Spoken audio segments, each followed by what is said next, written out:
Hey you, welcome to Build the Damn Thing, a place where myself, Tiffany Largy, and our amazing Do the Damn Thing coaches show you how to use your story to build it all. Whether it's your first six figures, your next layer of multiple six figures, or maybe you're on your way to $1 million. And if it's not that, it's the life of your dreams, where you are free, you are strong, and you are whole. First, we're going to show you how to use your story to build a strong foundation. And then next, we're going to show you how to use your story in sales and marketing to clean up the cracks. And last but not least, we're going to show you how to use your story to gather people. Because truth of the matter is that there's nothing stronger than being connected to people who just understand you as you are, where you are, so you can stop explaining yourself. I want to remind you that now that you're here, you are home, and I officially welcome you to our family. All right, let's get started. You talk about money, and more money. Now, think about this for a moment. It is really easy for us to go, okay, great. I'm going to make $1 million this year. I'm going to add $1 million this year. I want to get to $1 million this year. Stay with me. We have only a couple options to make this happen. We look at our products and services and we go, okay, products and services, I see you. Let's get to it. I'm going to reach out to more people. I'm going to do more creative tactics. We're going to play in SEO. I know what we're going to do. We're going to invest in Facebook ads because that's going to solve the problem, right? No. Sometimes you just need to take a moment and stop and ask yourself, how many times realistically are we going to swing the bat? And in the next 30, 60, 90, 120 days, and not only how many times are we going to swing the bat, but the other thing we have to ask ourselves is, if we go ahead and swing the bat, how many times are we going to hit a home run?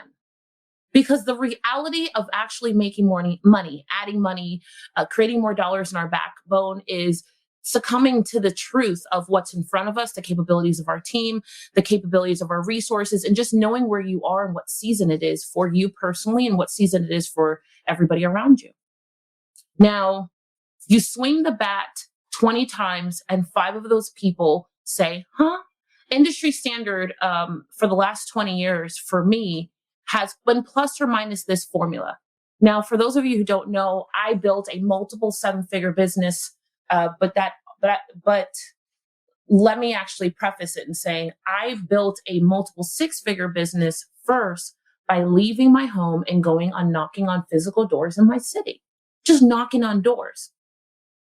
I built a multiple 7-figure business by teaching other people how to go and knock on doors. Now, every time we knocked on the door, we did not hit it out of the park. There were many times that we knocked on the door and we definitely didn't hit it on the park. We didn't knock it out of the park, but what we did do is we generated interest. Let me give you the industry standard, okay?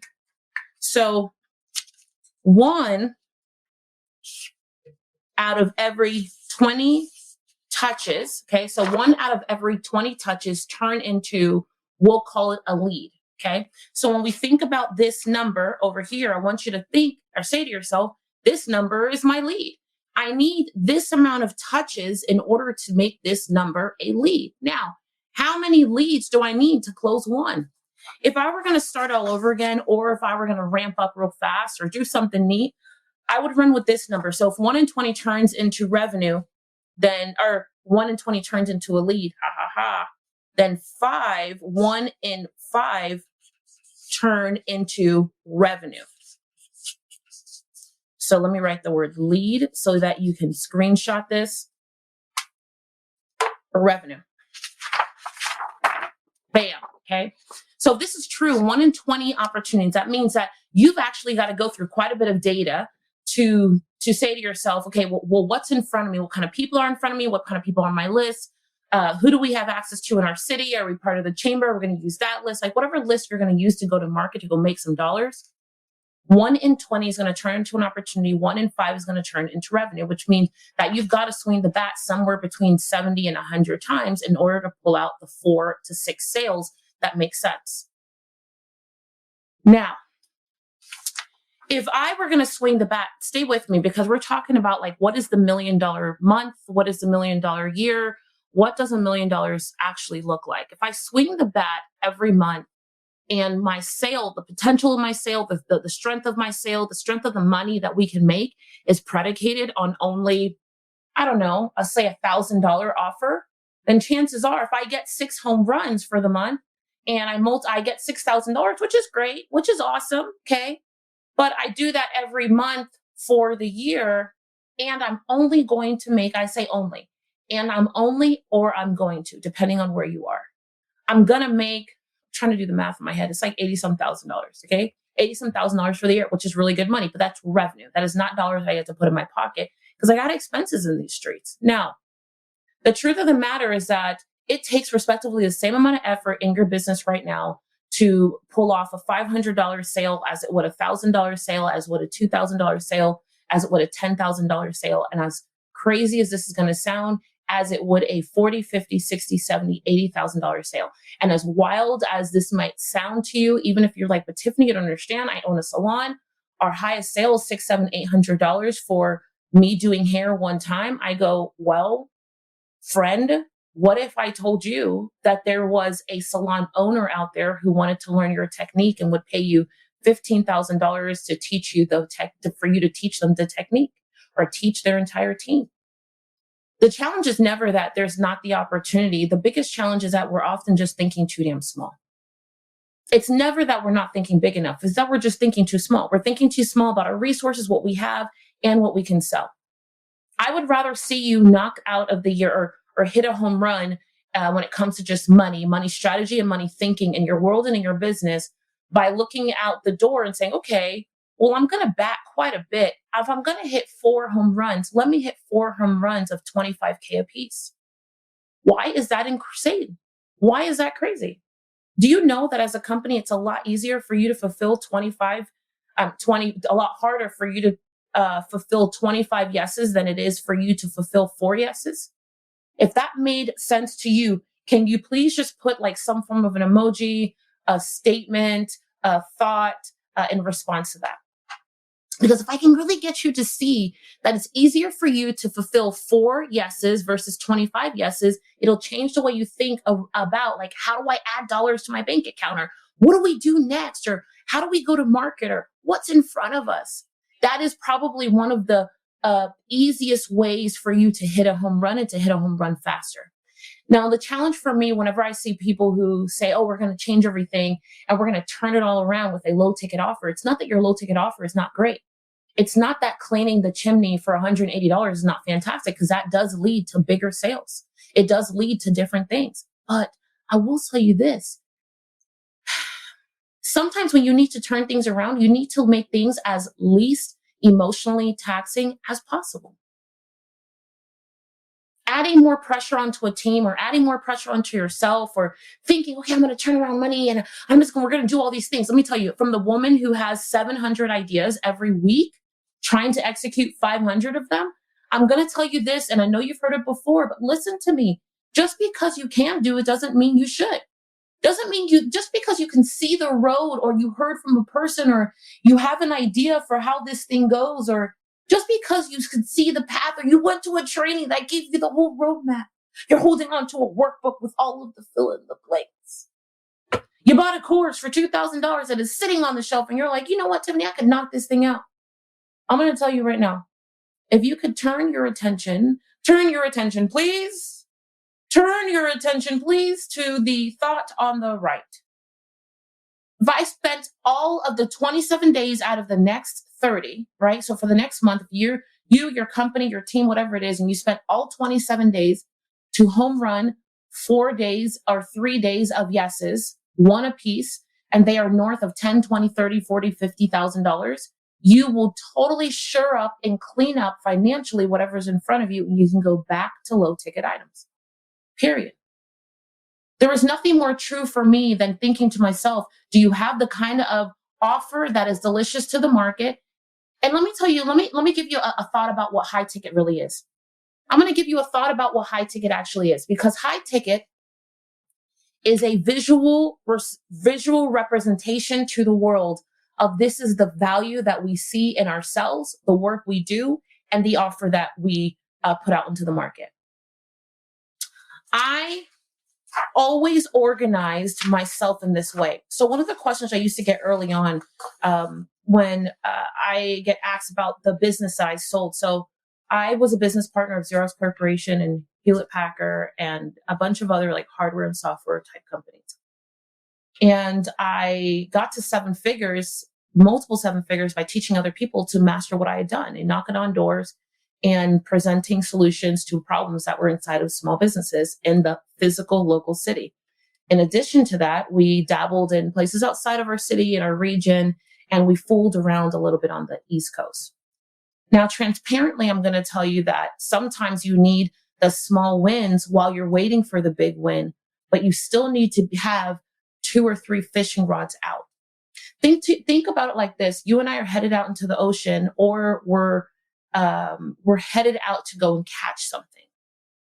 And yes, we need to be prepared for the big fish. But if you've ever really been fishing, you know that you could be there all day waiting on this big fish. You waiting, you're pacing, you're pacing. Some of you are drinking too much, but you pacing and you drinking and you're waiting and you're talking and you're thinking about the big fish. So you have this rod over here on the right. It has a different type of a bait that allows for you to attract a different type of opportunity, that allows for you to gather a different type of a yes. Now, the big fish, what it does in your business cycle is it changes. The big fish, what it does in your business cycle is it positions you to have a large win that fills the gap financially, physically, and emotionally inside of your business year. Your low ticket items or the smaller items, you can sell here and there. And do they pay the bills? Sure. Do they allow us to put food on the table sometimes? Sure. Are they important? Yes. Should you have 1, not 7? Yes. But you cannot, for me, you cannot have a sea of small ticket items building a brand positioned for small ticket items and then miss out on the fact that you just need one of these people to say yes. Now take a moment and really pull this apart. What would happen if Starbucks became your client next year? What would happen if Disney became one of your clients this year? What would it do to your world if the state became one of your clients this year? In the business I ran, I had maybe 2 to 4 of these, what I call big whale, which in my industry is called big ticket, high ticket, offers and closes every year. It is the reason why we stayed in the multiple 7 status, but I couldn't feed everybody in between on just these 4 wins or 2 wins for the year. So we had to have middle, we had to have smaller offers. We had to sell products that were 7, 8, 10,000. We really didn't sell anything that was under, I would say, $5,000. But we had to have them so we could pay bills. So I want you to think of it like this. So when it comes to money 101, I'm going to draw this out. I'm going to tell you and I'm going to draw it out.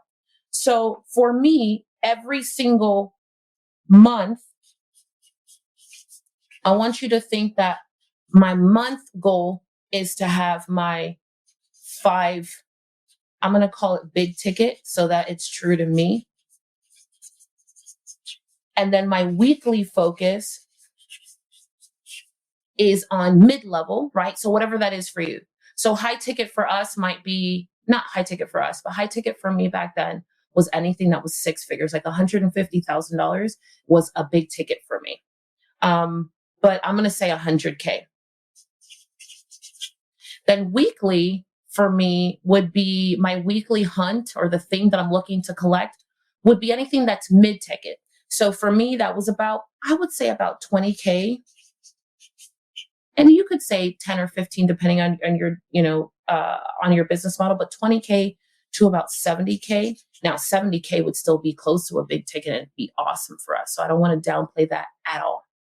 And then my daily hunts, if I can try to figure out how to spell daily, would be anything that's 2K to about 15K. The things that I should be looking for daily. So if you don't take this away from it, take this away from it. Okay. So monthly, big ticket, weekly, mid-level ticket. These are the things I'm hunting for, looking to close, looking to position, and daily. So if you were like, let's say you're a coach in the coaching industry, the average coaching package might be anywhere from 10 to 25K. So we'll call that high ticket. We'll call mid-level ticket something like a retreat or an intensive. That's like, I don't know, $1,000 to maybe $5,000 or so. And then we're going to call low ticket something different. We're going to call low ticket your book, your core, not your course, but maybe like the independent class. For us, that would be, excuse me, for us, that would be an event. Okay. So there's different ways of thinking through what low ticket would be. For us, it's under $500. I don't even know that's low ticket. For us, under $2,000 is low ticket. But if I had to look at us in 2023, we're not selling anything under $100. I don't think we have it other than a DTDT shirt in that company, but definitely an event. So a large scale event that's priced about $197 to $500 is a low ticket item for me. Now, that is my daily push. But the truth is that this model for me doesn't make sense unless you also have a line over here. You don't need 25 yeses of a high ticket offer in order to win. You just need one. What would happen this year if you closed a $500,000 offer? I've done that multiple times in my career. It is hugely, wildly satisfying. It is ridiculously exciting. It is absolutely, you talk about confidence as a CEO, confidence as a salesperson, confidence as a leader. Like, I don't want you to think that I did it every month for the last 20 years, but I've done it enough times that I could teach someone. I've produced, presented, and closed. I've produced, presented, and closed a $500,000 offer. And then let me say this before I'm done. I've also produced, presented, and closed a $1 million offer. The reality is that whether I'm selling time, services, a widget, an experience, it doesn't change the fact that people are willing to pay whatever it is that solves their problem. Just yesterday, I was reading about this man who's a billionaire who is missing in the ocean. And he's from the UK. And I was thinking to myself about the kind of money that people just have access to experience things on this planet. And where sometimes I encounter people, and this is for everybody here because this is the name of the game. We encounter people who we think like for them, they've made their ceiling this low when it comes to just money and what they can make. And so therefore they operate in a place of I'm can only have access to or know someone in this space. But on the other side of it, I was thinking to myself, there's this guy who is missing in the ocean, and I don't know if he's been found yet, but he went on a trip. There's a company out there who sells, and I didn't know this. Did you know this? But there's a company out there who sells excursions to go see the Titanic. One, I would have never have thought about that. Two, I didn't know that was there. And three, I don't know anybody who has paid for that. I don't know anyone who would pay for that. And that's out of my price league for sure. Let me tell you, everybody transparently. The ticket to go is $250,000. And I thought to myself, how fascinating is it that I live in a world on the same planet where someone bought a ticket to go and see the Titanic in some form of, I think, a deep sea excursion. I guess it's some form of a underwater device. It must be, right? Because they're not walking down there. But the reality is that it hit me as much as I was engulfed in wondering and hoping that they did find these humans that are trapped down there. I thought to myself about the fact that there were multiple people that I've never heard of, that I don't know, on this device, in this device, who had the money to pay $250,000 for a recreational activity. I want that to sink in. I do not believe that all of them are handed money. The other part of it is that I know for a fact that the money is on the same planet that I'm in. And as crazy as it sounds, someone gave them a $250,000 offer and they said yes to it. And it's purely recreational. Clearly, if you have the ability to solve a huge problem inside of someone's life or their company that's going to change the way they live or take care of their family or experience life or employ people, clearly, if someone's willing to pay $250,000 for something recreational, clearly we can both see together that possibly someone's willing to pay $250,000 for the life-saving work that you're doing. Period. I want that to sink in because it was such a moment for me. Even as we have high ticket offers and we have 6-figure offers, I'm like, I don't have a $500,000 offer. I've been saying this for a long time. I don't have one. Come up with ideas on one. I feel like I can, but it's the industry we'd have to go into. Just this morning, I woke up and I said to myself, that's it. I'm not walking into the fall without at least one good offer that's north of 250K.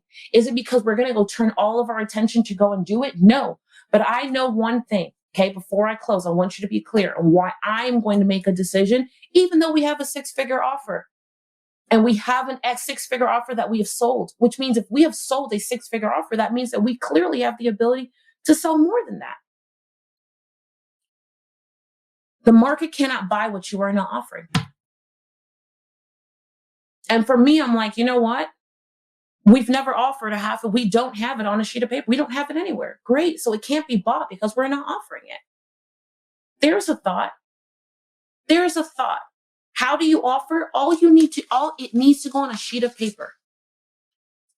That's it. A sheet of paper. That's it. With that, I say, let the money series continue. I will see you later on today for multiple times in this day. I believe it's 10 a.m., 12, 3, and 6. Yes, but today's different. Today is different. We have Tequila with Tiffany happening at 5 o'clock. And I have one of the most delicious guests out there. If you want to talk about high ticket offer, what does it mean to be behind $1 million? What does it mean to face yourself? This specific Tequila with Tiffany is for women only. As I have a high initiative to say to every woman that I encounter as I begin a brand new journey for myself, yes, I do want you to want more. So more for the woman who wants more begins and gives birth and gets birth today. I can't wait to hear what you think about a high ticket offer. If you have one up your sleeve that you want to roll in front of me and you're like, Tiffany, will this work? From the person who has spent 20 years building her career and her life well outside of the industry that I'm in today in other arenas, whether it be tech or hardware, software, food. Like I want you to develop one in the next 24 hours. And I want you to consider the fact that if you have one, then you give the ability for the person who is waiting for that solution to say yes. And it'll change your whole year. I promise. I hope that episode was amazing for you and you are closer to building the damn thing. I can't wait to hear what your thoughts were, what part you loved, and the action that you're going to go take, because the truth of the matter is that the person who wins is not the person who gets there first. It's the person who takes action first. Now, I've got a gift for you, and it is at www.strappedhustle.com. It is imperative that you run there and you see all types of goodies, starting with the 7 must-haves that you've got to put when telling your story. There is so much deliciousness awaiting for you. I would love nothing more than for you to go ahead and give us a thumbs up and a 5-star review on not just this episode, but this entire series of how do you build the damn thing. Like always, if there's anything that we can do to make your week, day, or month better, please let us know. And more importantly, I can't wait to see you live. Whether it's at Do the Damn Thing Live or in one of our communities, or maybe you're just hanging out with us on social media. What I know to be true is that I am meant to connect with you somewhere, and I can't wait for that day to happen. And more importantly, I can't wait to see what you build.